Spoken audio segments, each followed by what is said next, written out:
আমি আর কই কেন খারাপ মেরে আছে আরে আমি গেম খেলতেছি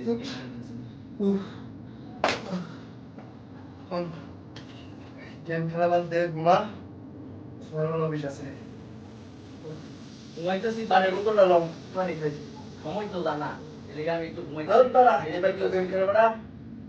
তোরা বড় তখন